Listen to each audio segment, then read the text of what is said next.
The issue in Nigeria today is what we are facing. We are just over a national protest that has gripped this country for the first time in its history. Young people have stood up to challenge the political establishment, the political order, in the name of EndSARS, to challenge the patented injustices that have been entrenched in the system, the veins and the fiber of our country. The EndSARS protest, no matter how you try to interpret it, is a revolt and a dissent against a system that is fallen and against a nation that is sitting on the cake of injustice, iniquity, and infamy.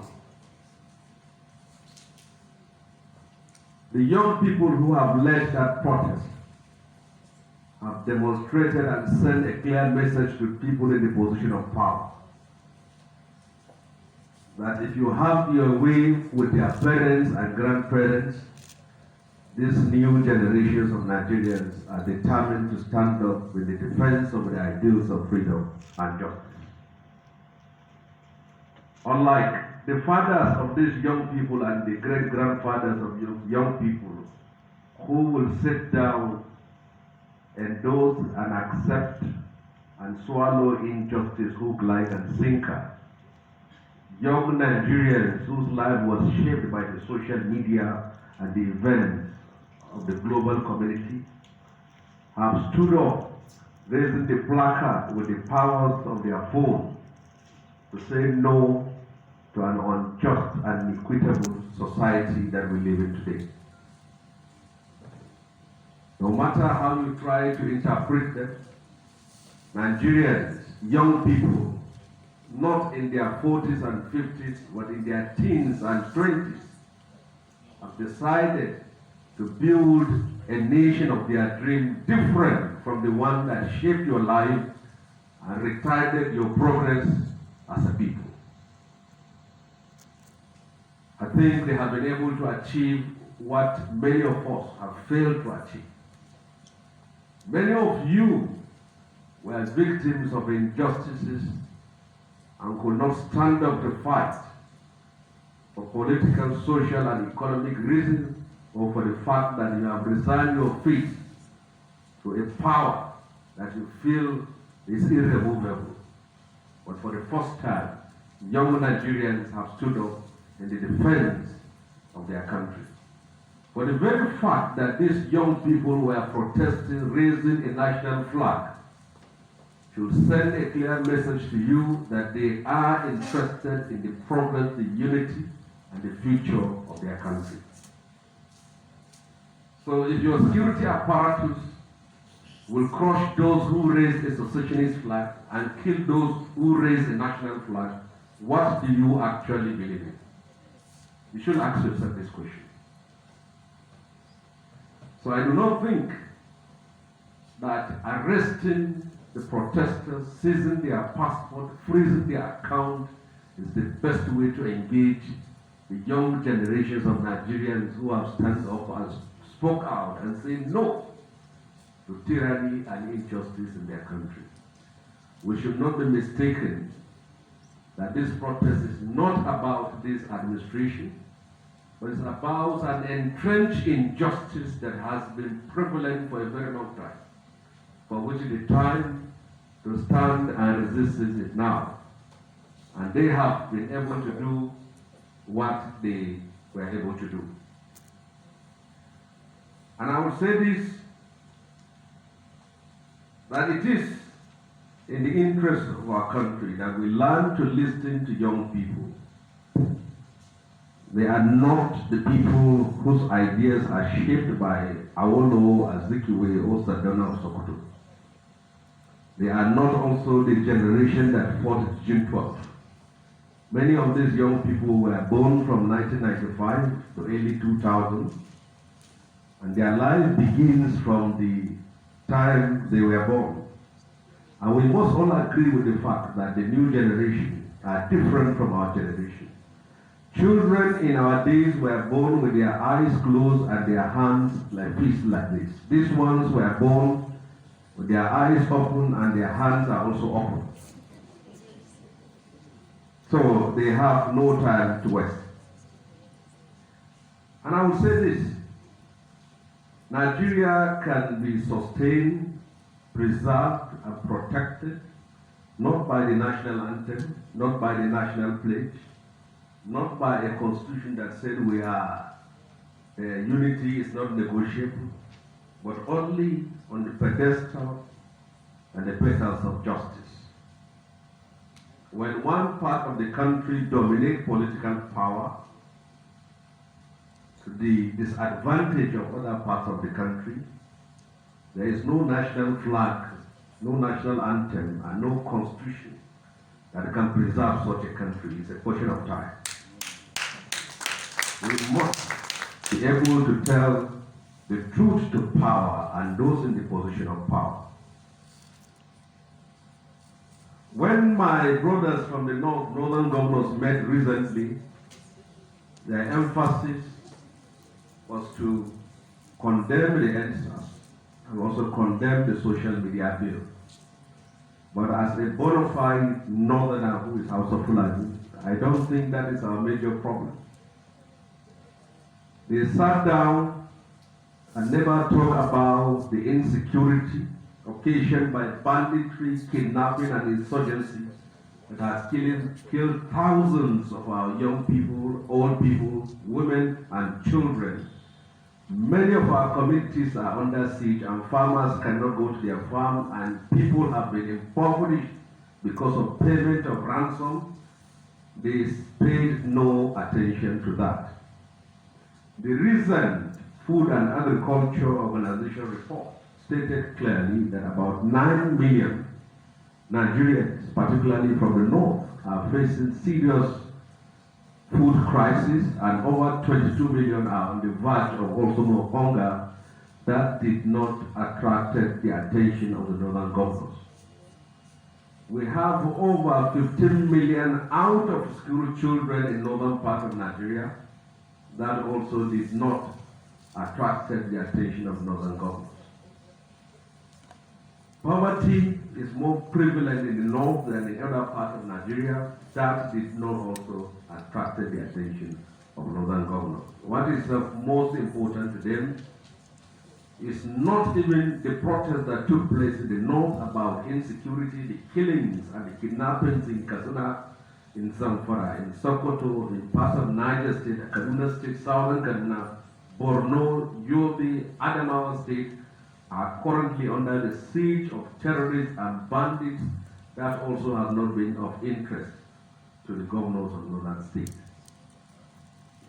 Social media bill, an attempt, is nothing but an attempt to stifle the rights of Nigerians to freely express themselves, to hold government accountable, because social media has become the people's platform for which citizens can express their opinion and challenge political order and political authority and combat excesses and tyranny of government and governance. They want to close that down. Social media was the ladder they used to ascend to the throne.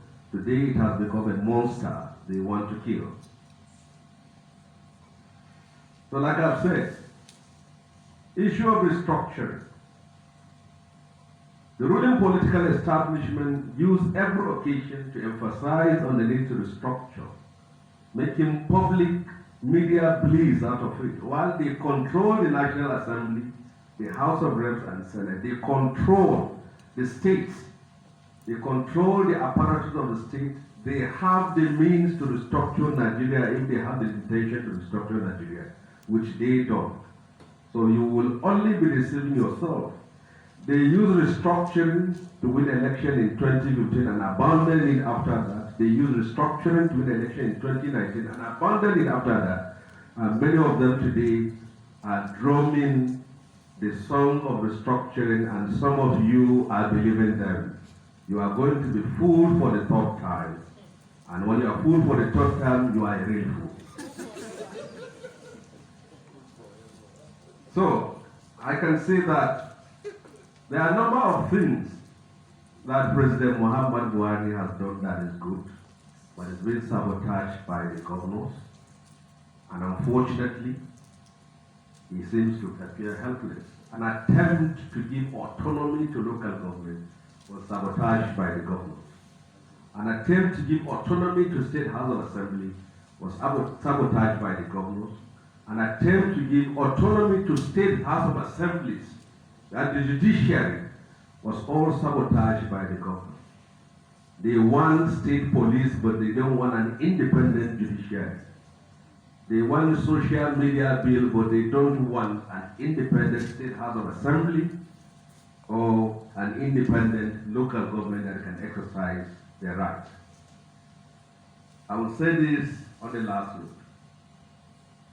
If we are interested in surviving as a nation in the 21st century, those in the position of political authority should take lessons from the protests of these young people that has gripped this nation. They talk of thugs, they talk of hoodlums. Thugs and hoodlums are products of the political establishment. They are not products of the NSAS protesters. There is hardly any politician today that has assumed the position of political power without this army of thugs. It is the army of political thugs that becomes the militants in Niger Delta. It was the army of political thugs that becomes the Boko Haram. It's the army of political thugs that are bandits today. So these thugs and hoodlums are either members of the ruling party or those of the opposition party. So they are what the Marxists call lumpen proletariat.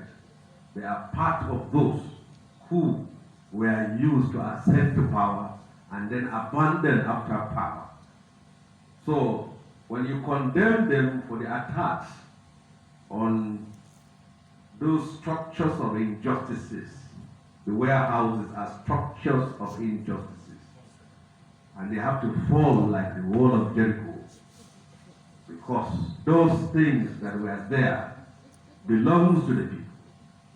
So you keep food, drinks, and all that people need in a nation that is so hungry, and then you want to arrest those. We have reached a point our governors are more, they value the packet and cartons of Indomie more than human life.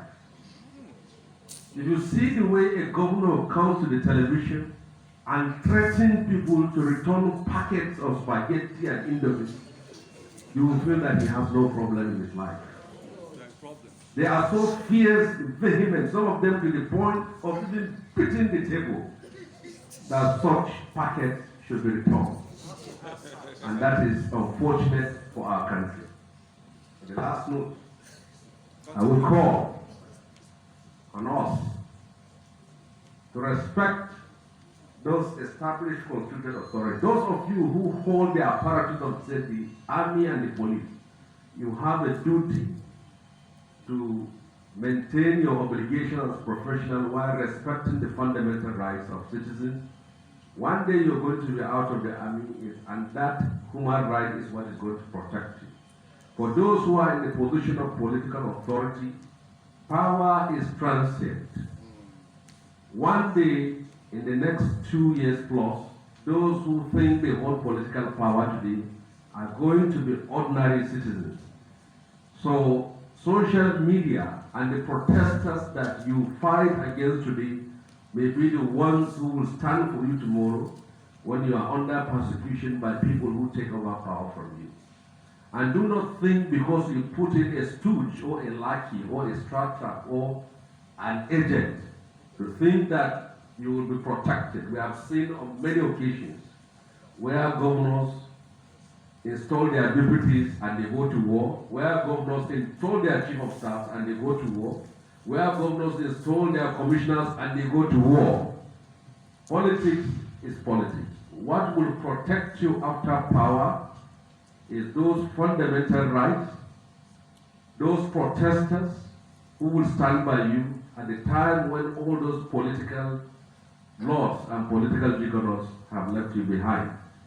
I will say that this country can survive, can be preserved, but we have to give all Nigerians a sense of belonging.